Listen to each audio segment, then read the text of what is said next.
Podcast de Colombia Risk Analysis. Hola, ¿esto está aprendido ya?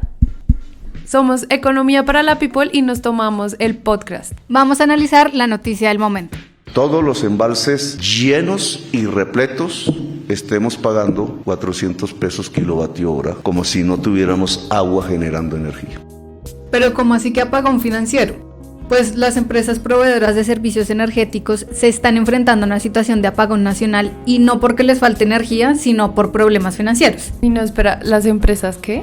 Las empresas que se encargan de distribuir la energía, las que tienen los postes, los cables y que son un componente muy importante en la cadena de suministro de energía en el país. Pero bueno, el cuento es que esta situación no es de ahora. Vienen advirtiendo por allá como desde el 2021 de este problema, también que tienen muchas deudas acumuladas por subsidios que no han pagado, han advertido de las dificultades para recuperar los saldos pendientes de periodos anteriores, mejor dicho, las alarmas de un riesgo financiero están encendidas desde hace rato.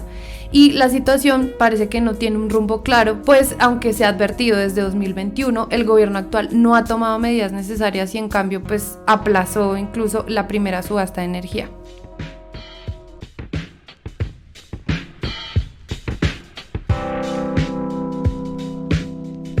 Hola y bienvenidos nuevamente a Podcast.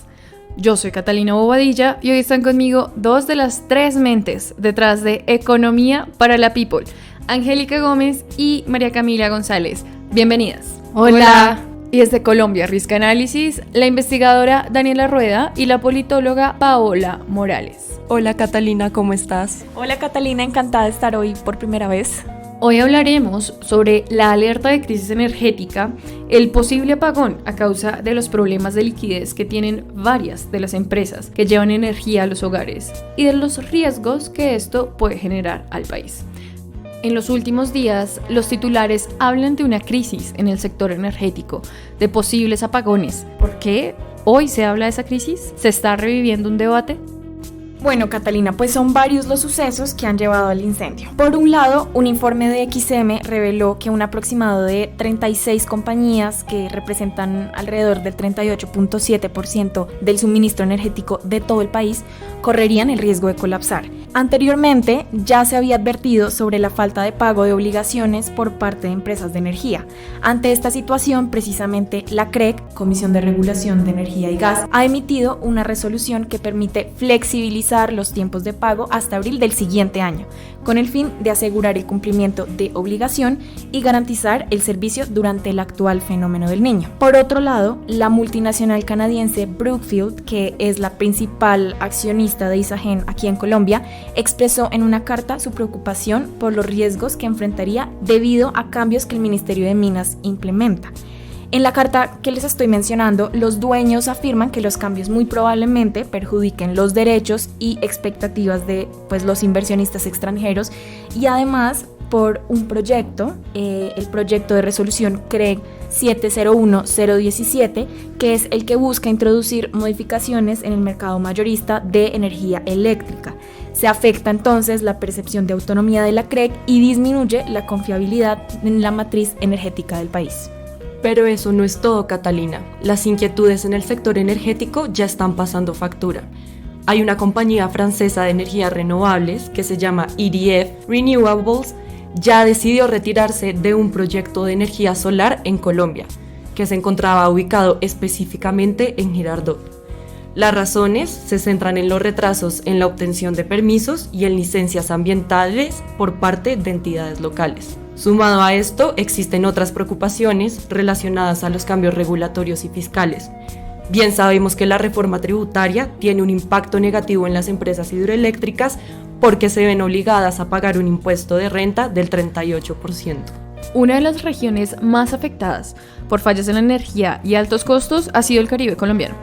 ¿Cómo le explicamos a la People qué intentó hacer el gobierno con el decreto de emergencia en el sector energético y ahora que lo tumbaron, qué va a pasar?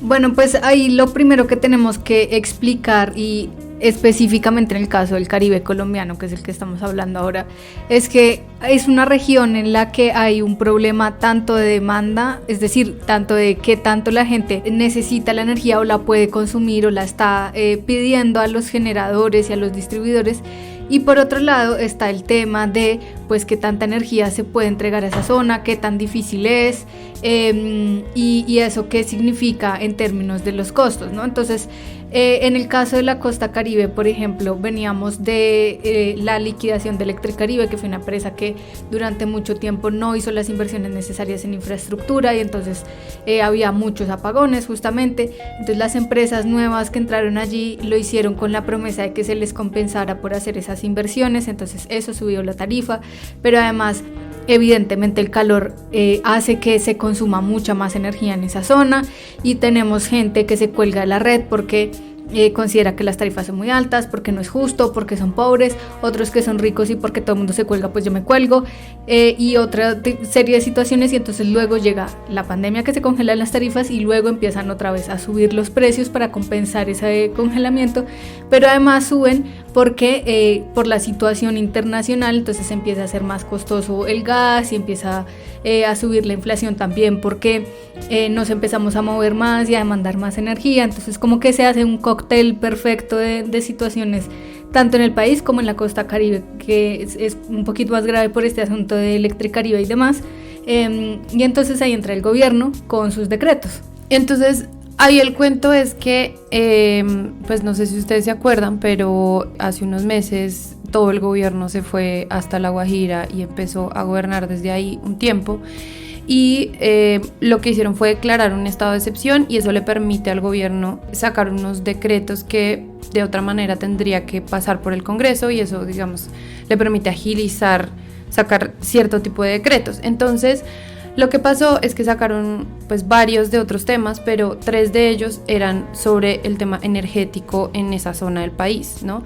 Entonces uno que fue pues también muy polémico era que creaban como una especie de impuesto a los hogares de todo el país de 1.000 pesos mensuales para los estratos 4, 5 y 6, y otro de 5.000 pesos para los establecimientos comerciales, y el objetivo de esa plata, digamos de todo lo que se recaudara, era invertirla en proyectos de energías renovables, ¿no? Otra de las iniciativas, otro de los decretos era crear un régimen especial tarifario que lo iba a hacer la CREC, y era como un régimen especial solo para ese departamento, es decir, que le cobraran menos plata a la gente o que la gente pagara menos por la energía. Y el otro era como una especie de salvavidas para las empresas de energía eólica en el departamento que han amenazado con irse, que por ahí hemos hablado de eso, porque no han logrado poner en marcha sus proyectos por problemas o por demoras en las consultas previas con las comunidades o temas de licencias ambientales.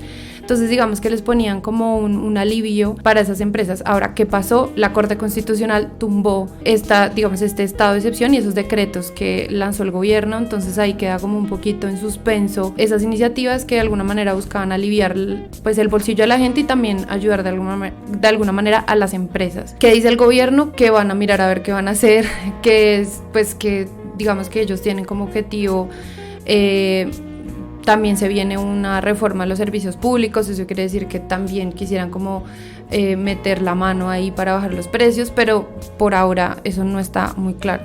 Pero recordemos que el gobierno ya había intentado tomarse la CREC con un decreto que le tumbó el Consejo de Estado, o que más bien como que dejó en stand-by mientras evalúan cuál podría ser el impacto real para todas las personas del país, de que el gobierno se apodere, digamos, de la CREC y que mediante ese mecanismo ellos puedan dictar cómo es la fórmula para que se calcule el precio de la energía en el país.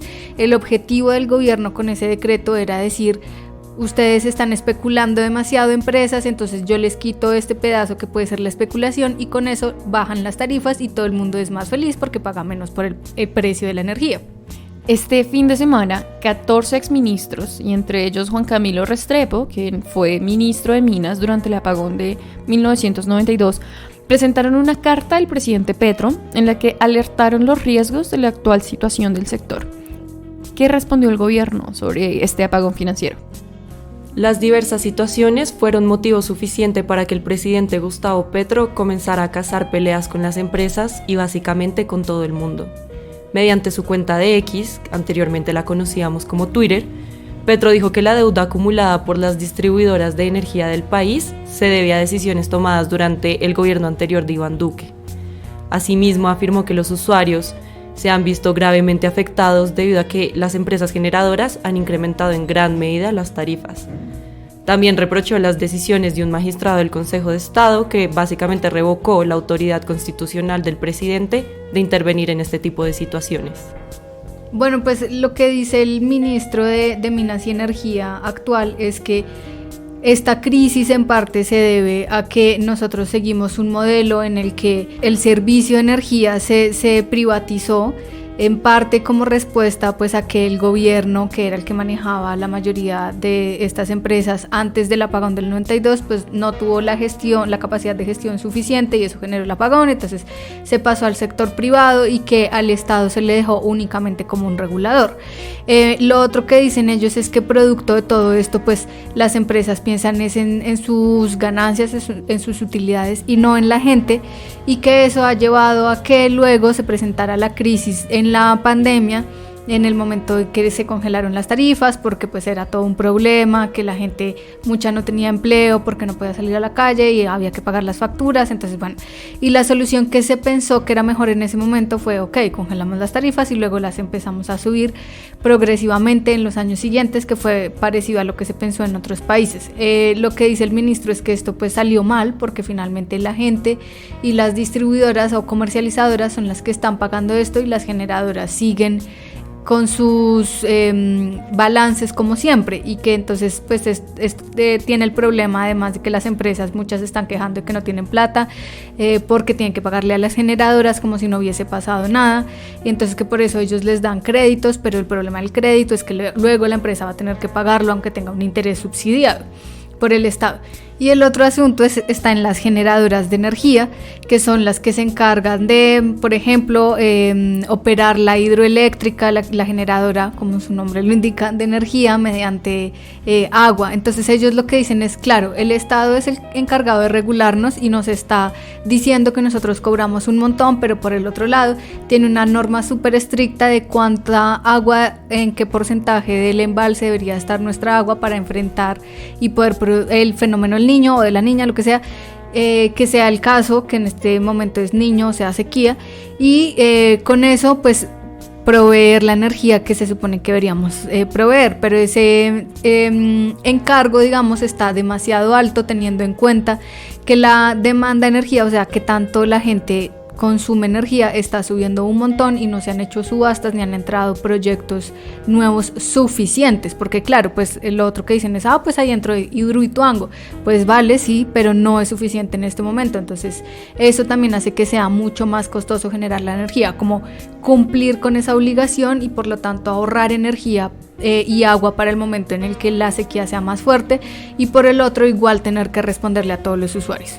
Sí, y esto también tiene mucho que ver con lo que hablamos ahorita de los decretos de emergencia de La Guajira y toda la discusión que hay sobre la transición energética, ¿no? Entonces, claro, el gobierno dice, bueno, es que las empresas deberían abaratar los costos de la energía, pero al mismo tiempo estas empresas, primero, muchas de estas, empresas de energías limpias no han entrado a operar porque han tenido dificultades, como lo contábamos ahorita, que no han podido pasar la etapa de consultas previas ni las licencias ambientales. Entonces ha habido demoras por ese lado y son proyectos que no van a entrar ni siquiera este año, ¿no? O sea, son proyectos que se demoran un tiempo. Y para que bajen los precios de la energía, pues debería haber más oferta de energía, es decir, que haya más empresas que estén produciendo energía, y eso todavía en este momento está demorado. Entonces, claro, por un lado el gobierno presiona a las empresas para que, bajen los precios y produzcan más energía, pero al mismo tiempo estas empresas sienten, la pelea ahí o como la discusión es que sienten que no tienen las condiciones para cumplir con eso que les está pidiendo el gobierno. Entonces ahí hay como una discusión entre el gobierno y las empresas que sigue ahí y que pues yo no lo veo muy claro para dónde va, ¿no? Varias han sido las voces que hablan de un corte de suministro parecido a los días de 1992 y la hora Gaviria, en la que los apagones eran parte del día a día. ¿Es este un riesgo cercano? ¿A qué otros riesgos nos estamos enfrentando? Pues Catalina, si bien en ese momento las circunstancias, que eran muy diferentes, obvio, incluyeron un fenómeno del Niño y ataques a las líneas de transmisión, lo que sí había era una deuda porque la gran mayoría de las energéticas eran estatales. Entonces la suma del mal manejo, debido a que los generadores y la transmisión eran de los políticos, más los ataques, conllevaron a un problema de financiamiento e infraestructura. Esta fue la génesis del sistema mixto que tenemos hoy, el cual cuenta con inversiones extranjeras y un regulador autónomo. Esto quiere decir que el desarrollo de la generación de energía en Colombia está experimentando un escenario desafiante que ha sembrado dudas en los inversionistas, ya sean por falta de garantías, retrasos en proyectos o desconfianza del gobierno en las empresas. Parece que enfrentamos el inicio de la crisis. Las constantes inquietudes en el sector incrementan la incertidumbre en cuanto a viabilidad y rentabilidad de las empresas en este campo. Entonces, pienso que las implicaciones se evidencian como en diferentes frentes, ¿no? Sí, yo quería agregar algo ahí, y es que existe el riesgo de que las empresas recurran a las acciones legales y terminen demandando al gobierno por incumplimiento de acuerdos o por el incumplimiento de tratados de inversión. Esto resulta no únicamente en costosas sanciones y dispendiosas disputas legales internacionales, sino también en repercusiones sobre la reputación del Estado. Claramente esto impide la atracción de inversionistas y el mantenimiento de relaciones comerciales positivas con empresas ya presentes en el país. Asimismo, la falta de seguridad jurídica es un riesgo enorme para las empresas de energía eléctrica que están llevando a cabo en este momento proyectos en el país. Las empresas, ya vimos, optaron por retirar sus inversiones, como les mencioné anteriormente con EDF, o por disminuir su participación en el país. El impacto negativo es enorme, afectando la infraestructura eléctrica y la capacidad de suministro. Esto afecta especialmente a los territorios, más que todo de la costa, donde están ubicadas las empresas con mayor riesgo de quiebra. Las interrupciones en el suministro afectarían en su mayoría a la población y la competitividad de las empresas locales, además de presenciar un aumento en los costos de energía para los consumidores. Y ya por último, la inestabilidad que atravesamos no es un hecho llamativo para el proceso de transición energética que el país viene empujando desde hace ya varios años. La crisis básicamente ralentiza los esfuerzos de transición hacia fuentes de energía más limpias y sostenibles. Es muy probable que la crisis tenga un impacto negativo para el desarrollo sostenible. En un futuro, esto complica la implementación de políticas y proyectos relacionados con energías renovables con las empresas tanto locales y extranjeras que se encuentren interesados en esto. Las alarmas están encendidas y nosotros a la espera de que el apagón se apague. Y a quienes nos escuchan les preguntamos, ¿creen que las medidas que se están tomando pueden evitar que la crisis siga creciendo? Déjenos saber su opinión en los comentarios. Por ahora, muchas gracias a Economía para la People y a Colombia Risk Analysis por su tiempo y su análisis. No, gracias a ustedes, nos encantó tenerlas acá y poder conversar un rato. Esperamos sea el inicio de muchas colaboraciones con Economía para la People. Bueno, acá les devolvemos su podcast. Muchas gracias por la invitación y bueno, nos estamos siguiendo en todas nuestras redes sociales. Bueno, nosotras somos Economía para la People, un medio nativo digital en el que explicamos economía en lenguaje sencillo, así que nos pueden seguir en todas nuestras redes sociales. Estamos como Economía para la People o Economía People en X o Twitter, como antes se le decía. Muchas gracias. Y felices 5 años para Colombia Risk Analysis. Esperamos que sigan creciendo y haciendo ese trabajo maravilloso. Les seguimos en todas las redes sociales también. ¡Chao! Y hasta aquí este episodio de podcast de los 5 años de Colombia Risk Analysis. Pueden seguir leyendo y escuchando en todas nuestras redes sociales. Nos encuentran como @ColombiaRisk. Visítanos para conocer más de nuestros productos y servicios. No olvides dejarnos las felicitaciones. Nos escuchamos el próximo miércoles. Pocos problemas en la historia de Colombia han afectado tanto la vida de la totalidad de los colombianos como el racionamiento de energía eléctrica que hemos vivido en semanas recientes. Esta es una prueba que los colombianos han aceptado con paciencia, con fortaleza, con buen ánimo, con imaginación.